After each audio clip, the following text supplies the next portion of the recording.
нашего замечательного тренера, человека, который много сделал для многих из нас в плане тренерском, в плане человеческом, много дал, воспитал много детей, воспитывал он и взрослых. Действительно замечательный человек, Дель Георгиевич Чуклин. Сегодня, кроме открытия доски, мы открываем турнир его памяти, турнир памяти заслуженного тренера Российской Федерации Деля Георгиевича Чуклина. Дель Георгиевич Чуклин родился 24 сентября 1938 года в поселке Ува Удмуртской республики. Сразу же после окончания школы он переехал в город Ижевск, поступил в индустриальный техникум, где начал активно заниматься спортом. Спортом он занимался активно и в школе. Его специализация, а многие об этом не знают, он начинал с волейбола. Вот. Начинал с футбола. Был неплохим футболистом,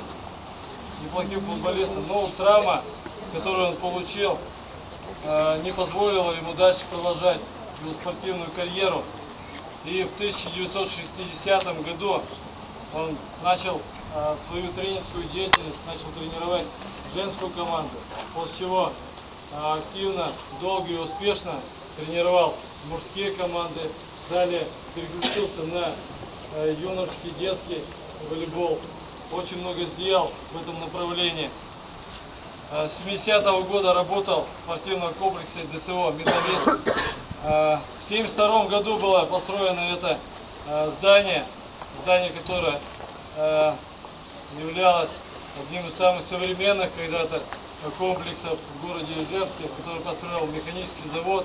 И он продолжил свою деятельность здесь, в спортивном комплексе «Металлист». Одновременно он отвечал за организацию спортивных соревнований среди цехов и отделов механического завода.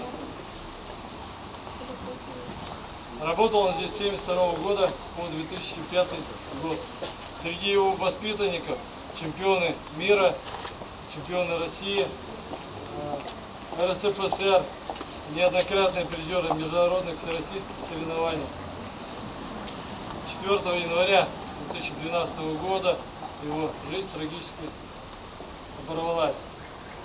Чтобы почтить память этого замечательного человека, мы все с вами открываем эту доску в том комплексе, где он работал много-много лет. Открываем этот турнир. Я думаю, этот турнир станет, в общем-то, для многих поводом встретиться, пообщаться со своими друзьями, соратниками, познакомиться с новыми, с другими воспитанниками.